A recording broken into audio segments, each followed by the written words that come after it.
Hey, you doer! Have you ever thought why we are so disposed some days while extremely passive some other days? In the first situation, you feel ready and strong to exercise. You understand things faster and better. Then, you study for a longer period of time. You feel more fulfilling. You are patient to talk, interact, and have new relationships. On the contrary, there are days in which you feel exhausted in the very first hours of the morning. You feel impatient, tired, intolerant, you can't concentrate, you can't focus on the information given, you feel slow in many aspects, being them mental or physical. The curious point is that those days do not necessarily have anything to do with the cognitive charge you have had before. Sometimes you are excessively tired, but when you look backwards, you notice you didn't do anything that requires much intellectual or physical effort the days before. This is when you get intrigued and ask yourself where the sensation of tiredness is coming from. The opposite can happen too. You are extremely ready for new activities, concentrated, focused, even if you have been reproducing a lot lately, with new projects, trips, commitments, whatever it is. This means that your exhaustion does not necessarily have to do with the amount of activities you have been doing lately. There are two kinds of behavior that can lead you to such tiredness, and you have been doing them probably unconsciously. Knowing that, let's go to behavior 1, which is excess of caffeine. According to the International Coffee Organization, coffee is the second most popular and consumed drink in the whole world, being only after water. Nowadays, it is estimated that 2 billion cups of coffee are consumed worldwide. Such industry moves about $90 billion a year. It is true it goes well with many things. If you agree with this, tell us in the comments below what goes well with coffee in your routine. However, for many people, caffeine has another purpose in the daily life. In this case, the person keeps drinking caffeine during the day in order to maintain him or her awake to execute the demands of the day. So, the person observes that drinking coffee makes him or her feel stronger, more focused, more concentrated, more active. It seems a simple math. Coffee is equal productive day. Last year, a friend of mine from a technical course used to bring a coffee bottle to school every single day. No exaggeration, every single day. In the beginning, I thought the idea was to share it with classmates. But while the days passed by, I noticed that it was his particular coffee bottle. He used to work during the day and study during the night, which was extremely challenging. Then he found in caffeine an escape, a way to maintain him awake. Moreover, he mentioned he had terrible headaches the days he didn't drink coffee. Does it sound familiar to you? It turns out this routine can take the person to a dangerous cycle. He feels suffocated with demands, then he drinks caffeine to help him out. So he feels more lively and active. At night, he has problems to get to sleep. And the other day, he needs coffee again since his mind and body are tired again. It can become an infinite cycle because the routine perpetuates, leading the person to be chronically tired. If you are a doer and root for this content to be spread for more people, subscribe to our channel, click the like button, and activate the notifications. This way, when you tell a person to drink less caffeine, it seems to be incoherent somehow. Hey, you are consuming too much caffeine. You should reduce it. Okay, but how am I going to reduce it if I feel tired and indisposed?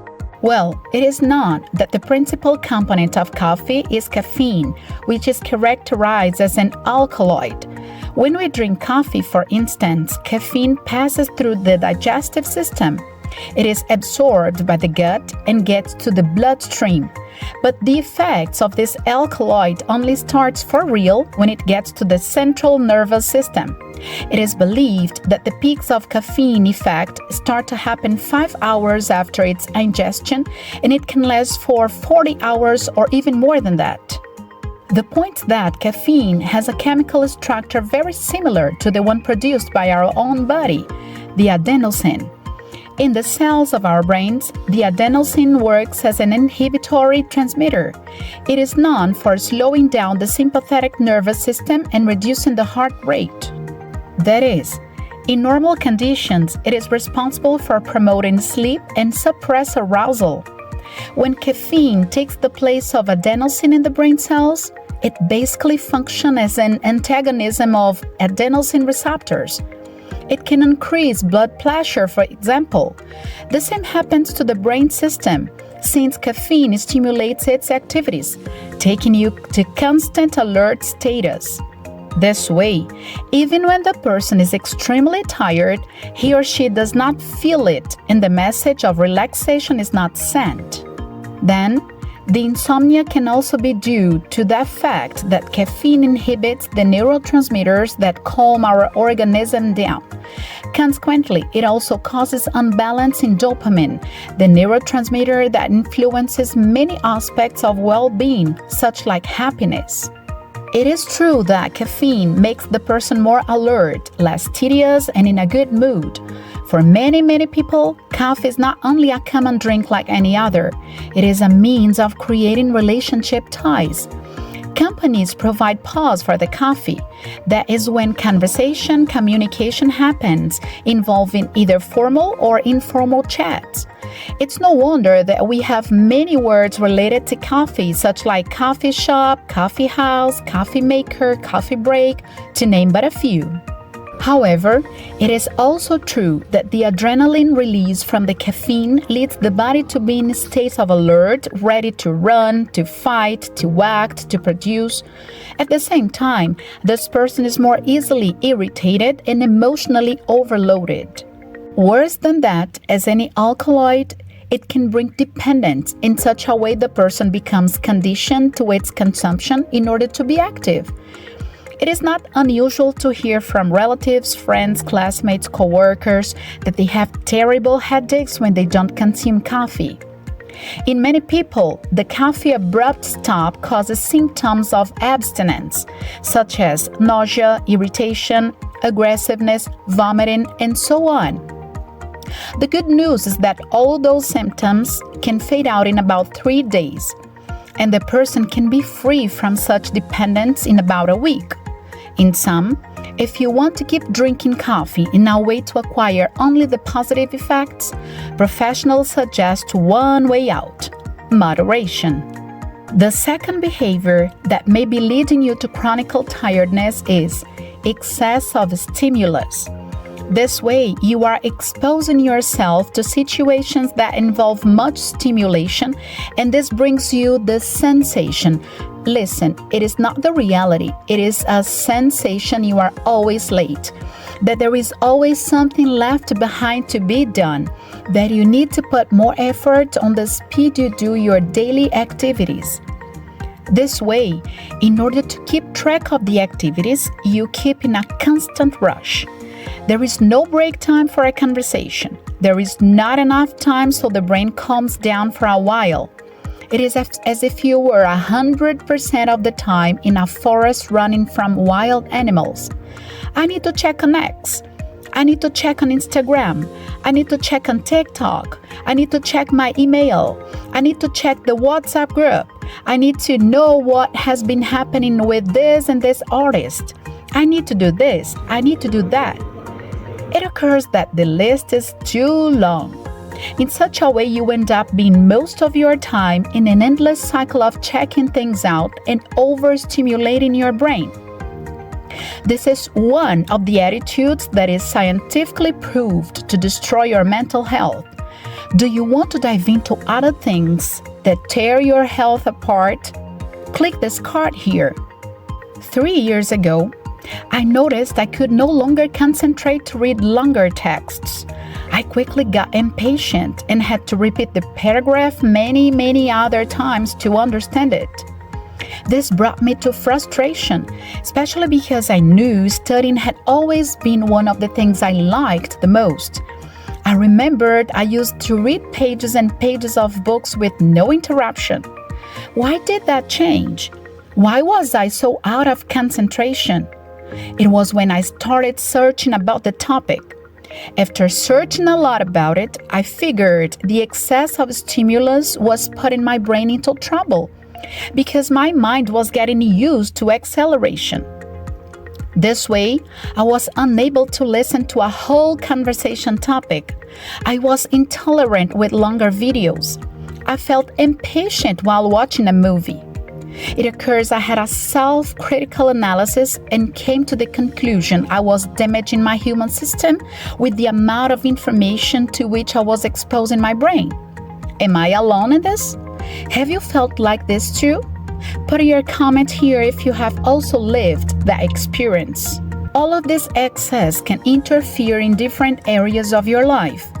Because of this, you may neglect healthy eating habits, the practice of physical activities, the quality of your sleep, the maintenance of healthy relationships, that is, your social contact, among other areas that influence to a balanced and fulfilling life. As time passes by and you maintain this lifestyle, you tend to become a rigid, overstimulated person, definitely dependent on excessive doses of dopamine. Since the possible reasons for your tiredness were put on the table here, the question is, what can you do to change the current status of your routine in these two aspects? First of all, identify the problem. In this video, you are having the opportunity to draw your present situation in order to interfere in it. So, get a blank piece of paper and write down the frequency and quantity of psychoactive substances, just like coffee, you drink throughout the day. Also, when you get to the process of moderate consumption, do it gradually and not at once.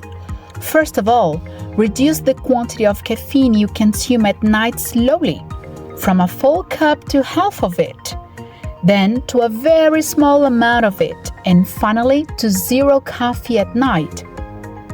Your sleeping regulation system will thank you. The orientation for caffeine consumption is that it occurs until 3 in the afternoon, not further than that. Also, pay attention to the quantity of coffee you consume throughout the day.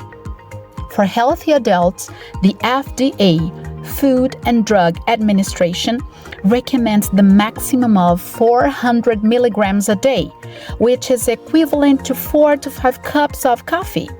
But remember, this is just an average. It can vary from people to people, especially those who are more sensitive to caffeine. In relation to the second habit, write down how many social webs you have and the daily duration of time you spend in each one. There is a way to search for that in your own mobile device. You also need to be self-critical in relation to the content you access in your mobile phone and ask yourself to what extent spending hours and hours scrolling your screen, checking on people's lives can help you improve as a person. More than that, if you have the habit of overly using your phone in the hours that precede your bedtime, your situation is even worse, not to say urgent. If you are interested in knowing about how you damage your sleeping routine and what it causes to your brain and body, you need to watch the video in this card and change those habits in your life once for all. In the second scenario, start a digital hygiene. Reduce the stimulations you have in your daily routine. Think about the social web you really need for your job, for your significant interactions. Avoid social web in the very first hours of the day. Devoting this moment for meaningful things, such like exercising, reading, praying, meditating. Also, in the last hours of the day, your brain is asking for less stimulation. Then change the habit of being attached to your mobile phone near bedtime to recreating your night routine. You have some healthy alternatives, such like reading to your kids, telling stories, playing games that promote interaction, and logical reasoning, such like domino, puzzle, word search, to name but a few. In the very beginning, it may cause some discomfort, but when time passes by, this new routine will bring wellness to your brain and body. More importantly, you will notice you won't miss much when you leave all that stimulation behind. You will feel relaxation, softness, mental repose, and peacefulness. Remember, you are a doer, and as a doer, you follow your own path to a better life. This is the target. The channel that leads you to be a better person and hit the target to a better life. If this video helped you somehow, then subscribe, click the like button, and share it with a friend.